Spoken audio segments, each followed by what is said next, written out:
Hello and welcome all of you out there, and I'm back after a short break. I had some dental work going on, but I won't get into it. Let's just get into what's the most enjoyable Argentavis out there, because why not? In at number 10, I simply had to put the Velonosaur. I really do love this as an art creature, and sort of just as a general concept. It really does work well with its spine attack abilities, just being one of the most enjoyable in my opinion. And it's sort of sad that wildcards never really revisited this creature and sort of added something similar to it, but it also is technically a good thing too. It stands by its own, and with the R Velonosaurs on Genesis Part 2, you've got some even better ones out there if you wish to have the upgraded version, but both still offer a lot of versatility in the combat scene. Of course you wouldn't use them that close to a theory, but you know, it's just for proof of concept in the B-roll. And their stamina also goes on for absolutely ages. You're going to have no problems with stamina drain on a creature like this. They truly are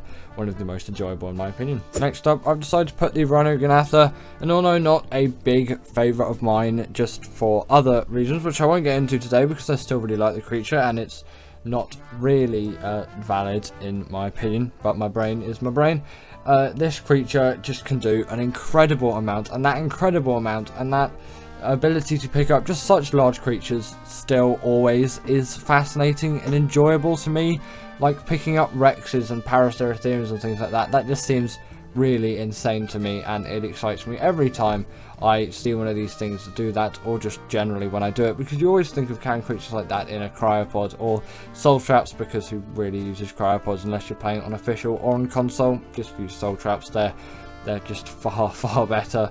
They are a little bit rare sometimes, I find, to actually tame, and the tame method is pretty enjoyable too, as long as you get it right. It's exactly the same as the Reaper tame method, such as just impregnates a dino instead of your own self, and you're also going to need a bunch of resources which will appear on screen at some point rather than the XP. So the tame method, in my opinion, isn't quite as enjoyable as the Reaper, but that creature's later on the list, and I think we'll talk about this thing a little bit later, but still a very enjoyable creature to ride around on, deal damage with, and pick up insanely large creatures with. Next up, I've decided to put the Gasbags on the list, as the idea of the Gasbags still just really excites me as an art player, and it's sort of comedically funny in the way it moves. It's just basically passing gas as it moves through the sky, because it doesn't actually fly in the sense of using its wings. It simply uses its air, which it fills up through its mouth. So you know, it's a funny concept from wildcards, and I really enjoy it. And once you get round controlling one, it can be a very fun experience to have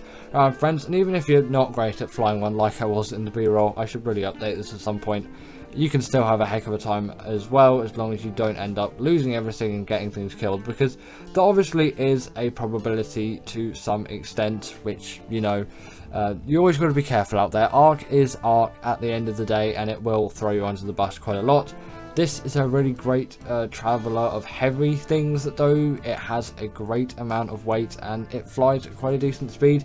Doesn't even need a saddle. The saddle's only there if you want to bring a mate along with you, which is why I said it's quite good if you've got a friend too. Just really adds to the enjoyable level of this creature, but also just playing games with your friends is generally more enjoyable than just playing it by yourself. In at number 7, we've got the Baryonyx, and I simply have to put this creature here, at least in my opinion, because of the huge experience that I've had with a creature like this.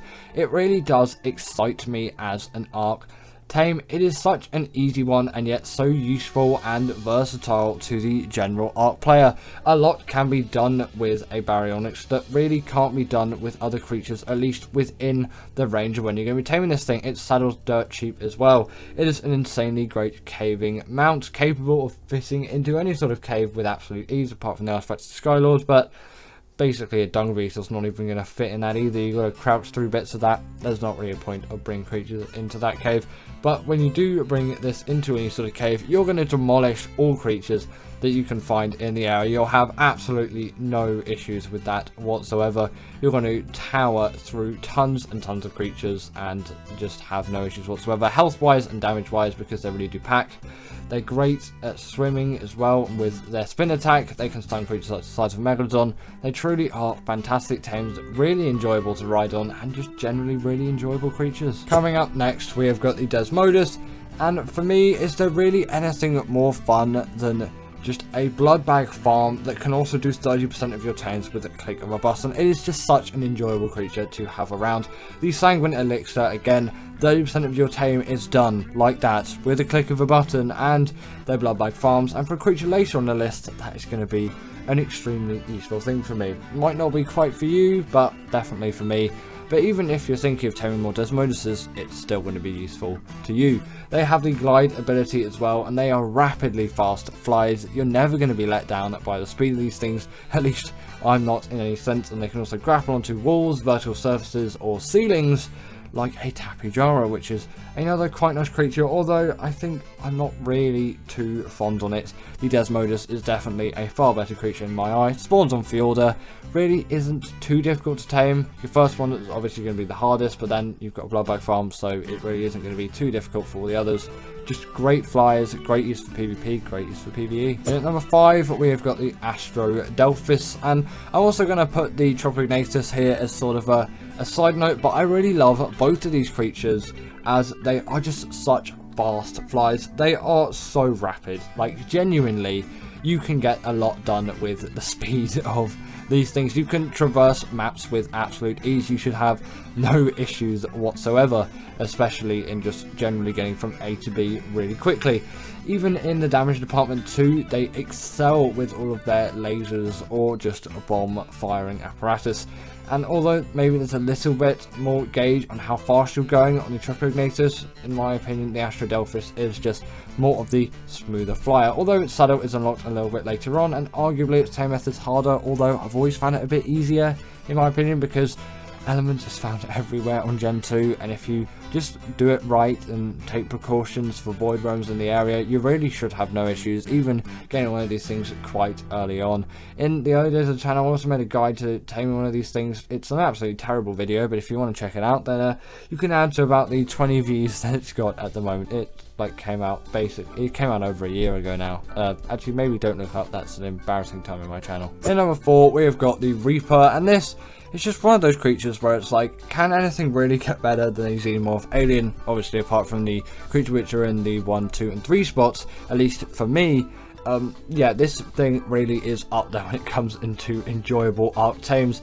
It is such a great marathon to tame one of these things with its, some may say, laboriously long method, and also quite difficult one too, but I find it really isn't too bad once you get into it. And if it all goes well for you, which if you prepare enough it should, unless Arc's just being Arc and it absolutely ruins everything for you, then it should be a reasonably enjoyable experience. Simply trap it and get its health below 1000, that being a Reaper Queen of course, and then you need to let it impregnate you, get loads of XP, and then once your Reaper baby is born, try and claim that thing. Some Reaper pheromones will help if that baby's still trying to kill you, because it probably will, to be honest. They're not strictly necessary, at least I'm pretty sure, so I don't think you have to feed them to it early on, but I would keep them there for safe measure. They're not quite the hardest things to get, but it will take a little bit of elbow grease.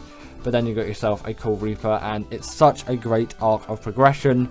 I love taming these things every single time on AB. Yes, they can be easily obtained on Gen 2, but I don't really see the fun in that because it's really just not difficult in my opinion, and I love the progression. In at number 3, we have got the Maywing, and this is so enjoyable to me as, come on, look at firstly just how good this thing's model is. I love the design of this creature. It's sort of like a flying sky platypus, and it's really captured the hearts of many art players ever since its release. But also why it's just so enjoyable is it's just so fast. It's like honestly insane.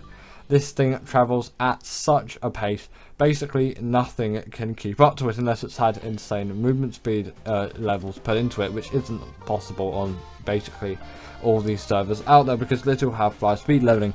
I'm also pro fly speed leveling, by the way, if you're wondering.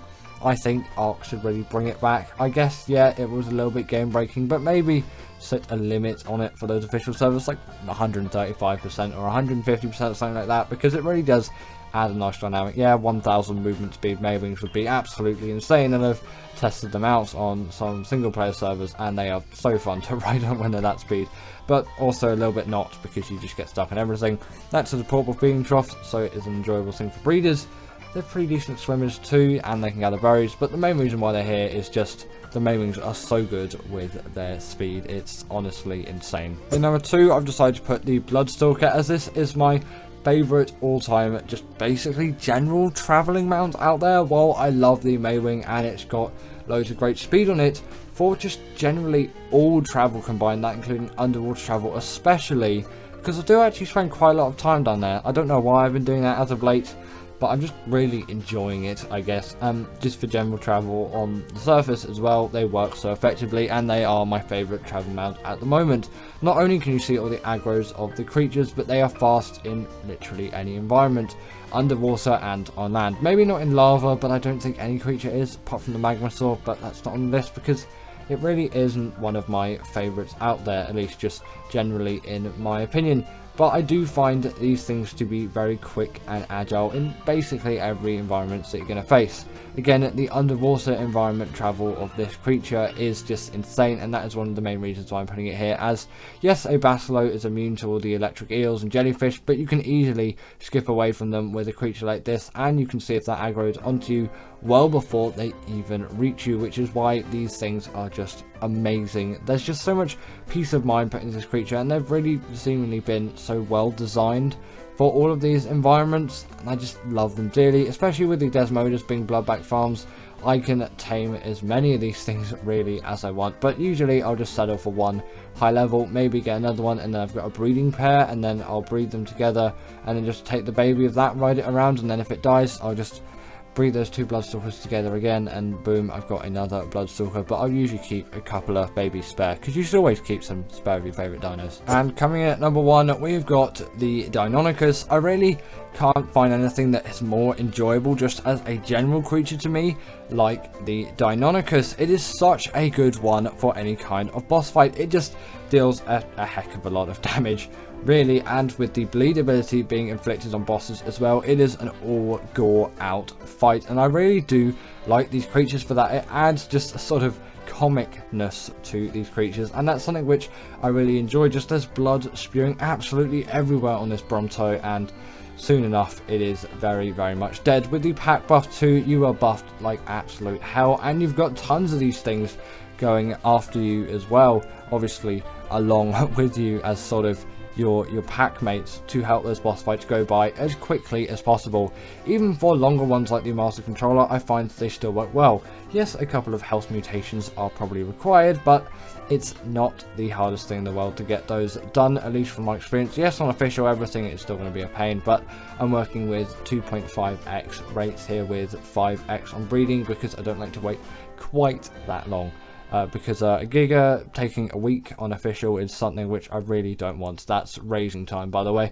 They can also scale any kind of wall or vertical surface with absolute ease. The climbing and a sort of parkour that these creatures offer is one which is sort of highly sought after. The Thyla does it very well too, but the Deinonychus is just a better creature overall. The only thing it lacks is that underwater travel, but realistically I'm not going to be using it for that. I'm just using it for everything else. The top 10 classic Arc tames. In at number 10 we have got the Raptor, and it is fair to say that a ton of these were tamed and used in those early days of Arc, and personally myself, I did use quite a lot of them as well.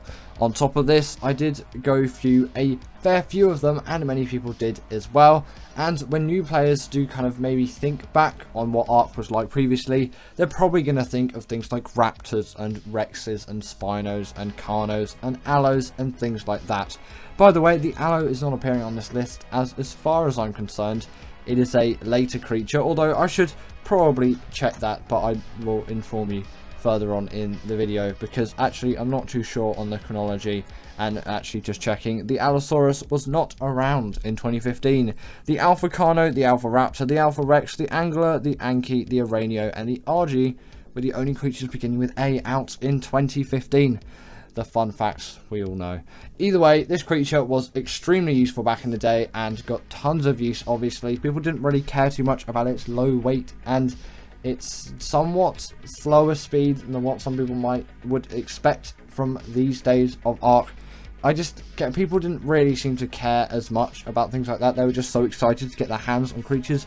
At least that was kind of my experience of it back then, and yeah, it really did do the job for me, and I got a lot of heavy, great use out of this creature, and it really is one of those great ones. And if you do have the time, still to this day, I would definitely recommend you get a Raptor, as they can be quite useful in the early game stages, as you have yourself a nice, neat carnivore to use around the map. Next up, we have got the Beelzebufo, and this creature is here just because when it released, which I'm actually surprised to say is 2015. I had a look and I did some research on it because I thought this was more of a 2016 creature, but no, it was out in 2015. Kind of does make sense when I actually think back with all the chronology, and this creature really was heavily useful. Didn't use it for any kind of cement-based gathering.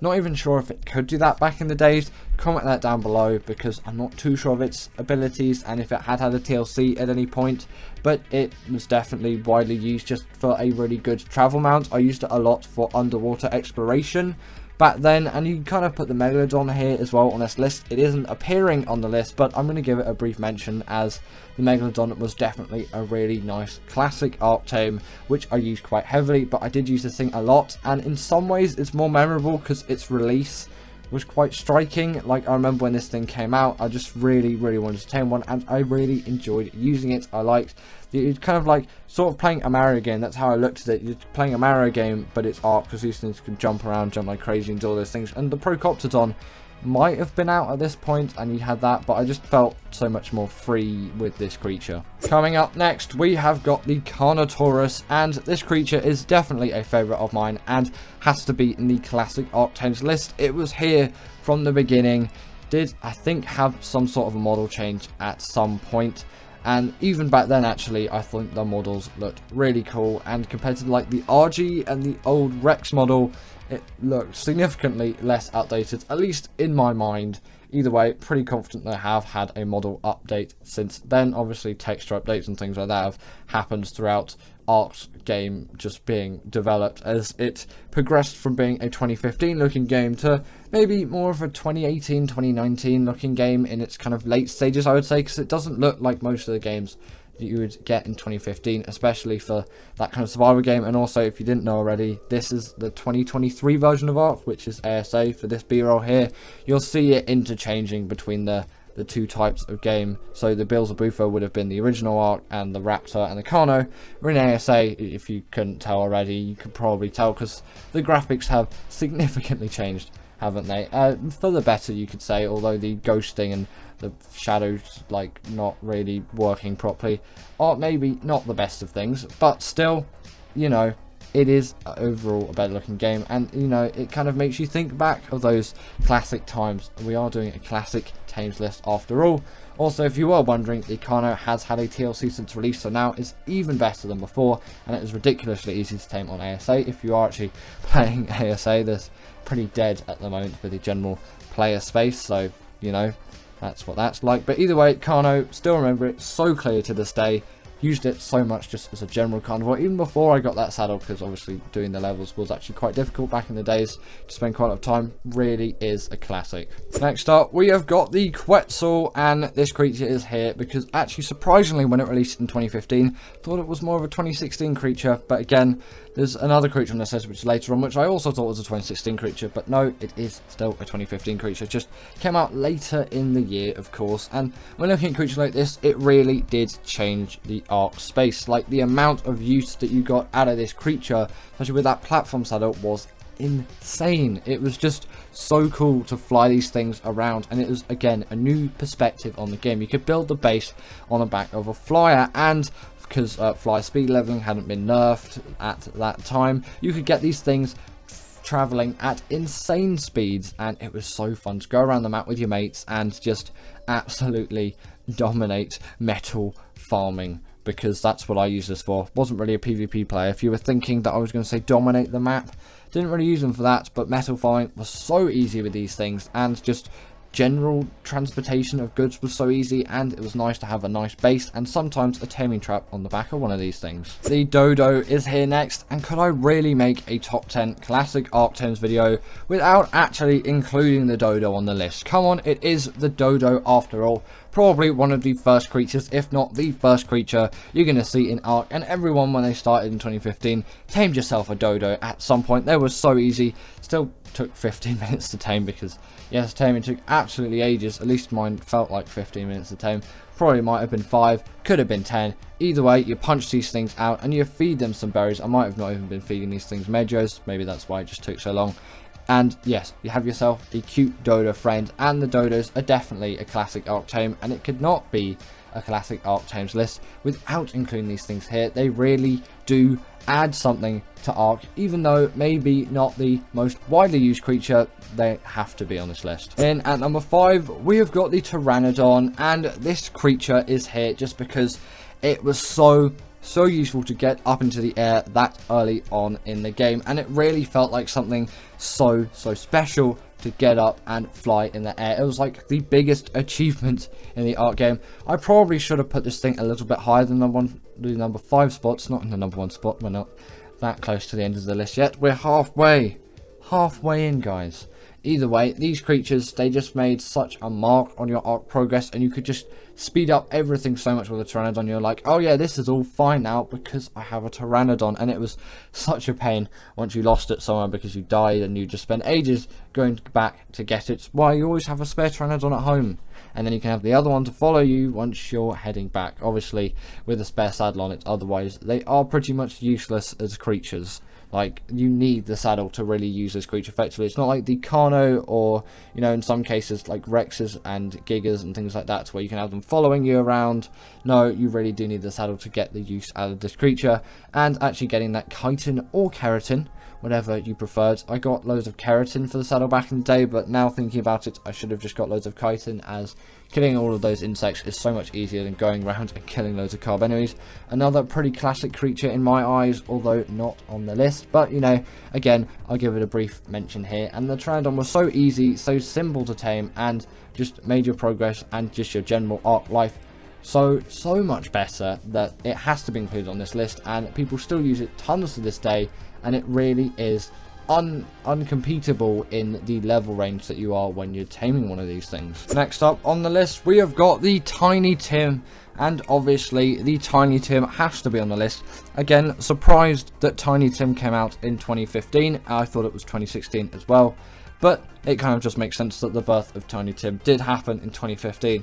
Originally called the Giganotosaurus, soon after named the Tiny Tim, of course, by Ibalistic Squid and Ashdub, if you didn't know the reference already. And the Tiny Tim was capable of dealing just so much damage. You felt on top of the world, and you could decimate any single creature, especially things like Spinos and Rexes. They felt like small little puny critters to the Tiny Tim. You felt like an absolute demolition king, being able to just destroy everything in your path, that being trees, that being creatures, even sometimes the oceans, which you might not expect out of these creatures, considering you might not think they're the best swimmers. They're not really, but they can go through rivers like it's nothing, because most of the time their feet are touching the bottom, and like you can see there, it just crosses that like it's nothing. It essentially just walks along all of it, and they're just so OP, so big, and they really did make such a nice effort to contributing to the evolution of Ark, and they're just so successful as a creature. I really did have to put them in on the list. In at number 3, we have got the Rex, and this creature is here just because Ark probably wouldn't be Ark without the Rex. And when thinking of dinosaurs in general, you often do think of creatures like this. Obviously, the Rex is probably like one of the most popular dinosaurs, well-known dinosaurs to date in the world. Like, everyone just knows what this creature is, and everyone will use this creature really in their Ark progress. It is such a great boss creature, and when the Broodmother was a thing, I'm pretty sure it was out at roughly release, but it might have not been. I think it came a little bit afterwards. Definitely still a 2015 thing. You'd gather up those Rexes and then you'd go and fight the Broodmother. You could use a wealth of other creatures as well. I did use things like Carnos and Spinos as well. Really were the goats of the boss defeating world back then. You wouldn't really have any Daedons or UTs, but still, you would really just pack a punch against those bosses. And also, actually just for general use around the map, I did use the Rex quite a lot in those early days. I don't really do it anymore, as there are some better options out there. But back then, the Rex was just one of those goats that you'd use everywhere for just getting any kind of damage done. You just bring the Rexes along with you, even if you didn't have the saddles for them, if you weren't obviously a high enough level, or if you just didn't have the resources to craft the saddle. Probably more or less the first one, because the Rexes, in all fairness, weren't actually too difficult to tame. Yes, the time commitment to taming one was quite large, but once you had the tranks, and if you like trapped them in a cliff or something like that, or you just like stood on top of a cliff really and then just shot it from down below, it was a pretty easy secured tame with no issues whatsoever, as long as there wasn't too many hostile things in the area. In at number 2, we have got the RG, and not only is this thing nostalgic for its old model, but just also its tremendous use back in the day, and the upgrade of getting an RG over the Pteranodon was insane, especially considering you could level up that speed and get it even faster than something like a Pteranodon with not too much effort. And then from that you'd have much better weight and much better stamina, of course, and you could just take these things around the map with absolute ease, and you could get loads of stuff on them with no risk of being encumbered. They could also pick up a wider range of creatures too, and if you paired it with an Anki or a Dodic, then you'd really net yourself with some great harvesting power, and you could just put loads of these resources onto the RG, and it was such a great time. Not sure if they did have weight reduction back in the day, or a smithy as a saddle, or even that regen buff. They might have received quite a huge amount of TLC when obviously they got the model update and all of that. But actually, I do want you to comment that down below, because strangely, for a creature that I use so much and that I used so much in those very early days of Ark, I don't really know what ability it strictly had back then, and I do want to know for sure. It did not carry creatures in its mouth as an extra thing, but obviously it can do that now if you want to carry your pet dodo around on your adventures and really let it see all the sights that the world has to offer in Ark. And in ASA you can do it again, but with some better graphics and some lower FPS. As always, Ark performance descended. And finally, in number 1, we have got the Spino, and this creature for me really just did invoke a lot of incitement in me, and as a general creature I felt it to be bigger and more powerful than the Rex, and with its added mobility as well, I thought it was just fabulous, and with that water mobility as well, really truly great creature. Back in the days it did not have the hydration buff, at least I'm pretty sure it didn't, and it didn't have the ability to go up on its hind legs, and I'm not sure if it had oxygen then and doesn't have oxygen now, or didn't have oxygen then and now has oxygen. It's one of those combinations. It has received quite a little bit of change since its release, obviously with an updated model as well. At least I'm pretty confident that there was an updated Spino model. Most of the models did actually really get updated in Ark as they went through the change of updating all the UI, but just this was like the go-to creature for me. I wanted a Spino, and when I tamed one, I was definitely not disappointed, and I vastly prefer these things to the Rexes in like every way. And I would use these things for doing bosses, I would use these things for everything I would use a Rex for, and it kind of made the Rex reasonably redundant for me, as I didn't really think too much about, oh, how much like health does it really have relating to how much damage, and how balanced of a creature it is to make it really good at dealing with all of those bosses. I didn't think of things like that. I was just like, whatever does more damage, and the Spino tended to do more damage, at least from the ones that I tamed back in the day, and I vastly preferred its underwater travel and just general mobility. I felt it to be a much more widely useful creature, and that is why I simply had to put it on this list. It just is such a successful creature for me, and in my opinion it is the most classic Ark tame out there. Obviously for you it may be different, but for me this is just the absolute GOAT of classic Ark tames, and it has no competition for me whatsoever, just none at all. And give it up for our patrons Ekaterina Puchkova and Karina Thorne, Dominic Macy Juski, sorry about that name, and everyone else that's on this list. All the people I've mentioned are paid members, and if you feel like that's something you want a shout out at the end of the video, go join the Patreon or become a paid YouTube member.